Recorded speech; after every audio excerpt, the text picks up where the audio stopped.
Hello everyone, welcome to my channel Galaxy Diploma Classes।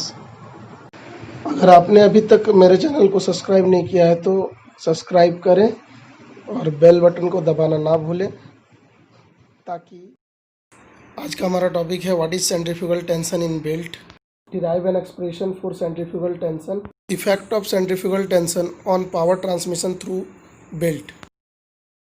हमें पता है कि जब कोई ऑब्जेक्ट किसी पॉइंट के अबाउट रोटेट करता है तो उस ऑब्जेक्ट पे सेंट्रीफ्यूगल फोर्स एक्ट होने लगता है, जो कि रेडियली आउटवर्ड। यहाँ पे बेल्ट, हमारा जो बेल्ट है वो पुली के ऊपर रोटेट करता है, ठीक है, जैसे कि बेल्ट में भी सेंट्रीफ्यूगल फोर्स एक्ट होने लगता है और इसके कारण, इस सेंट्रीफ्यूगल फोर्स के कारण बेल्ट के दोनों साइड, टाइट साइड और स्लैक साइड में टेंशन बढ़ जाता है और इसी टेंशन को हम लोग बोलते हैं सेंट्रीफ्यूगल टेंशन। अब हम डिराइव करने वाले हैं expression for centrifugal tension in belt. Belt में जो सेंट्रीफ्यूगल टेंशन हो रहा है, ठीक है, उस सेंट्रीफ्यूगल टेंशन के लिए हम एक एक्सप्रेशन डिराइव करने वाले हैं। इसके लिए हम सबसे पहले कंसीडर करेंगे एक पुल्ली और उसके ऊपर हम बेल्ट कंसीडर करेंगे, ठीक है। तो उसके लिए हम सबसे पहले हमको डायग्राम बनाना पड़ेगा। हम सबसे पहले कंसीडर करेंगे और इसके लिए हम पहले डायग्राम बनाएंगे। तो मेरा फिगर जो होगा कुछ इस तरह से हो जाएगा, ये डायग्राम हमारा हो जाएगा, जिसमें हम एक पुली कंसीडर किए हैं, ठीक है ना। ये जो है हमारा एक पुली है, ठीक, और इसके ऊपर ये जो है अपना बेल्ट है, जो बेल्ट लपेटा हुआ है, ये बेल्ट है, ठीक है। बेल्ट ए से लेकर बी तक पुली के साथ कांटेक्ट में, एंगल ऑफ कांटेक्ट कितना है, थीटा। तो चूंकि ये पुली घूमेगा, जब घूमेगा तो बेल्ट जो है इस पुली के ओवर घूमेगा लगातार। तो जब पुली के ओवर ये घूमेगा लगातार, एक पॉइंट, एक सेंटर के अबाउट ये लगातार अगर ये बेल्ट घूमेगा तो क्या होगा कि इस बेल्ट पे बाहर की ओर फोर्स लगने लगेगा, ठीक है ना, जिसको बोलते हैं हम लोग सेंट्रीफ्यूगल फोर्स, ठीक। ये सेंट्रीफ्यूगल फोर्स लगने लगेगा बाहर की ओर, जिसके अगर ये बेल्ट में खिंचाव होगा, तो आप सोचिए अगर ये बेल्ट पे खिंचाव होगा बाहर की ओर, अगर इस बेल्ट को पकड़ के आप खींचोगे तो इस साइड का, इन दोनों साइड का बेल्ट क्या होगा, टाइट होगा, और चाहे वो टाइट साइड का हो या स्लैक साइड का हो, बहुत साइड में टेंशन क्या होगा, बढ़ेगा, और उसी टेंशन को हम लोग बोलते हैं सेंट्रीफ्यूगल टेंशन, ठीक है। इस फोर्स के कारण, सेंट्रीफ्यूगल फोर्स के कारण ही बेल्ट में टेंशन बढ़ता है दोनों साइड में, और उसी टेंशन को बोलते हैं हम लोग सेंट्रीफ्यूगल टेंशन, ठीक। तो इसके लिए, इसको डिराइव करने के लिए हम लोग जो बेल्ट ले रहे हैं वो एक छोटा पोर्शन ले रहे हैं, पी क्यू। या हमने लिख भी दिया है कि consider a small portion of belt p Q subtending an angle D theta at the centre of the पुली। मतलब पुली में के सेंटर पे ये छोटा पोर्शन जो है बेल्ट का, पी से लेकर क्यू तक, वो डी थीटा एंगल बना रहा है। हम बस इतना ही पोर्शन को कंसीडर करेंगे और इसमें एनालिसिस करेंगे, ठीक है। चाहे कोई भी साइड, टाइट साइड हो या स्लैक साइड हो, दो साइड में हम लिए और दोनों में बराबर टेंशन बढ़ाएगा। तो हम मान लेते हैं कि इस पी पॉइंट पे जो टेंशन लगा वो सेंट्रीफ्यूगल टेंशन इधर बढ़ा और इधर बढ़ा, किस फोर्स की वजह से, इस फोर्स की वजह से। ये जो खिंचाव हुआ इसके कारण इधर का भी टेंशन बढ़ा है, पी का भी टेंशन बढ़ा गया और क्यू का भी टेंशन बढ़ गया। तो दोनों साइड टी सी जो है हमारा वो सेंट्रीफ्यूगल टेंशन है। इसको हम लोग पहले नोट डाउन कर लेते हैं।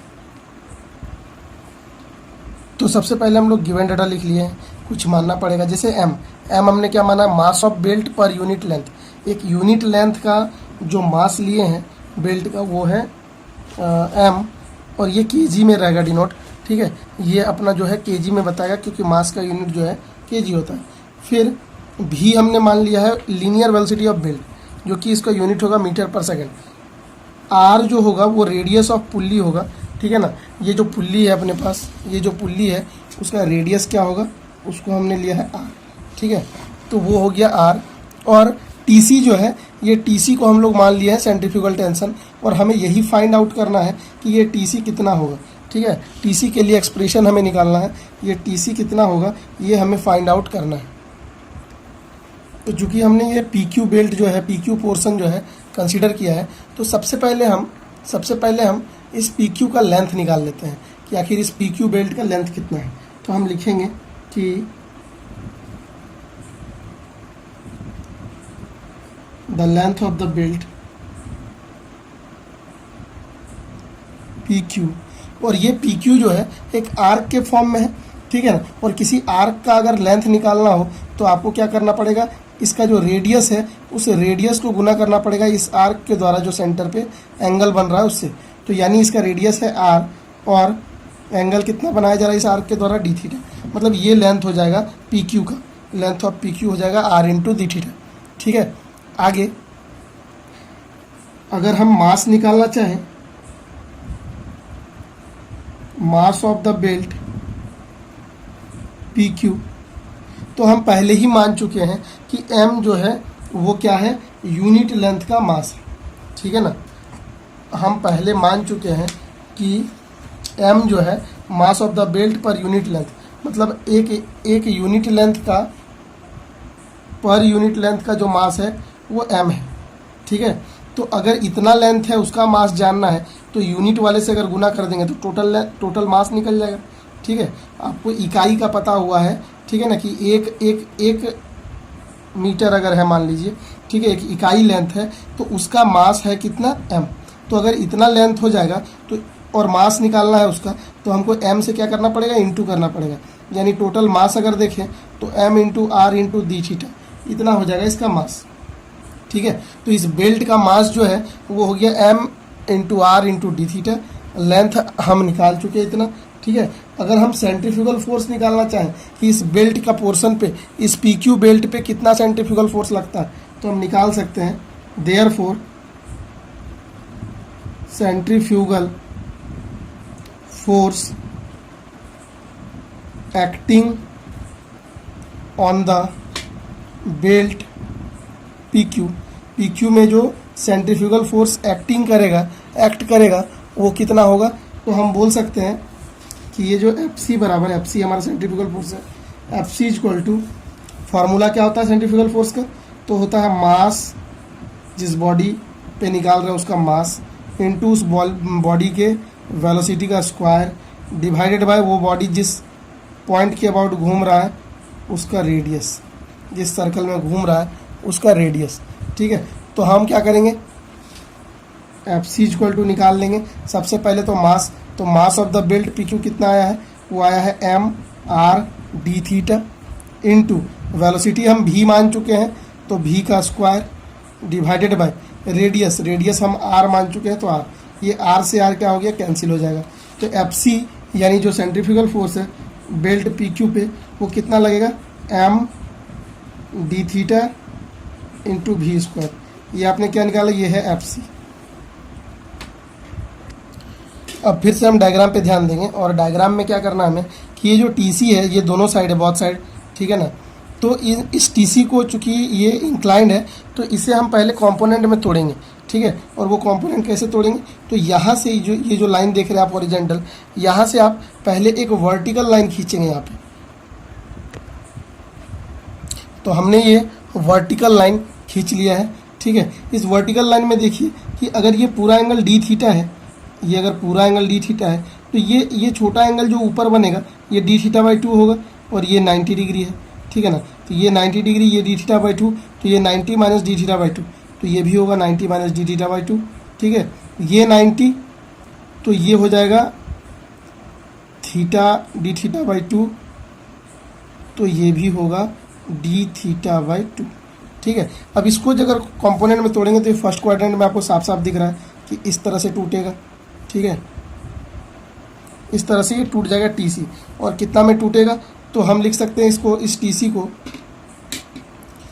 सी को लिख सकते हैं, इधर एंगल के साथ है तो इधर कॉस लिखेंगे, ऊपर में हम लिखेंगे t c cos d theta by 2, और इधर होगा t C sine D theta by 2। ठीक है, तो इधर हमारा कंपोनेंट जो होगा टी सी कट गया।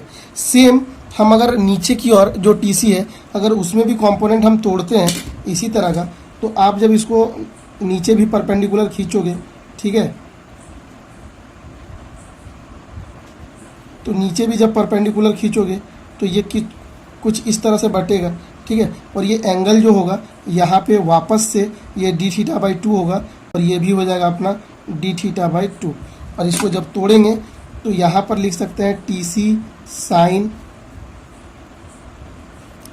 साइन डी थीटा बाई 2, और वर्टिकली डाउनवर्ड में हो जाएगा t c cos t theta by 2।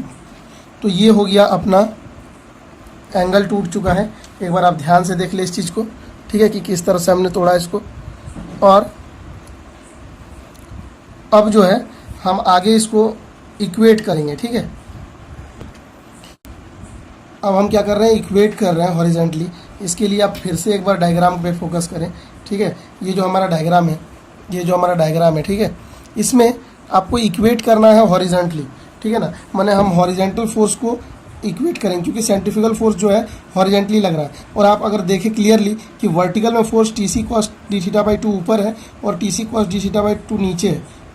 इसके अलावा वर्टिकल में कोई फोर्स नहीं है, तो ये कैंसिल आउट हो जाएगा। तो वर्टिकल में कोई इफेक्ट नहीं देने वाला।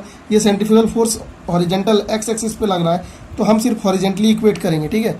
तो आपको दिख रहा है क्लियरली कि इस साइड में, इस नेगेटिव एक्स एक्सिस की तरफ आपको दिख रहा है एफ सी यानी सेंट्रीफ्यूगल फोर्स, और दूसरे साइड पे आपको दिख रहा है इस सिस्टम में एक यहाँ पे फोर्स दिख रहा है t C sine D theta by 2 और एक यहाँ पे दिख रहा है t C sine D theta by 2। तो ये दोनों फोर्स क्या होगा, ये दोनों फोर्स ऐड हो जाएंगे एक तरफ, और दोनों के बराबर का फोर्स लगाएगा कौन, एफ सी, तभी इक्विलिब्रियम कंडीशन में होगा। यानी एफ सी इक्वल टू हम लिख सकते हैं दिस प्लस दिस। तो फाइनली हम इसको लिखेंगे ऐसे, t C sine D theta by 2 plus t C sine D theta by 2 equal to F c, ठीक है। ये दोनों जोड़ के हम लिख सकते हैं 2 T C sine D theta by 2 equal to F C equal to आप ले आए हो पहले ही M D theta into we square. चूँकि आप लाए हो F C equal to M D theta into V का स्क्वायर, तो आप उसको क्या किया, आप पुट कर दिए, ठीक है। यहाँ पे हम ऐसे लिख दिए। अब चूँकि हमें पता है कि D theta by 2 is a very small angle, is very small, और साइन थीटा में अगर थीटा बहुत स्मॉल हो तो देयरफॉर हम साइन थीटा बराबर थीटा लिखते हैं। यानी साइन डी थीटा बाई 2 बराबर हम लिख सकते हैं ओनली डी थीटा बाई 2। तो देयरफॉर हम लिखेंगे अब फाइनली साइन डी थीटा की जगह पे only d theta by 2, sine D theta by 2 की जगह पे तो हम लिखेंगे 2 into t c into d theta by 2 equal to M D theta into we square. ये 2 से 2 हम काट सकते हैं, ये डी थीटा से ये डी थीटा क्या होगा, कट जाएगा। तो therefore t c equal to हमारा आ जाएगा एम वी का स्क्वायर, और यही हमारा एक्सप्रेशन है।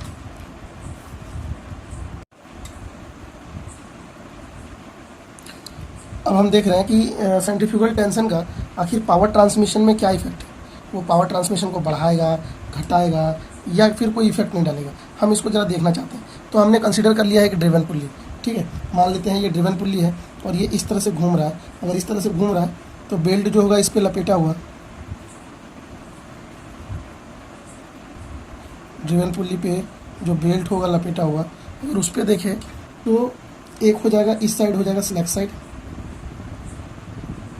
और ये हो जाएगा टाइट साइड ड्रिवन पुल्ली के हिसाब से, ठीक है। तो इधर अगर हम देखें टाइट साइड, तो टाइट साइड में टेंशन कितना होता है T1 और स्लैक साइड में T2, ठीक है। साइड में T1 और स्लैक साइड में T2। तो इस हिसाब से अगर हम पावर ट्रांसमिशन निकालें कि पावर ट्रांसमिशन कितना निकलता है, अभी हमने कंसीडर नहीं किया सेंट्रीफ्यूगल टेंशन। अगर सेंट्रीफ्यूगल टेंशन को हम लोग कंसीडर नहीं करते हैं तो पावर ट्रांसमिशन क्या होता है, if centrifugal tension TC is not considered. अगर हमने कंसीडर नहीं किया तो उस टाइम पावर ट्रांसमिशन का फॉर्मूला क्या होता है, तो पावर ट्रांसमिशन P बराबर फॉर्मूला होता है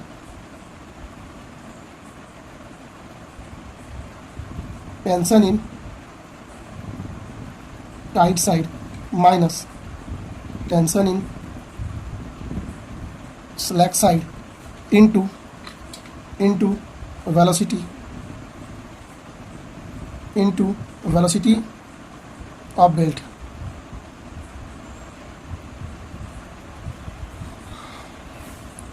ठीक है।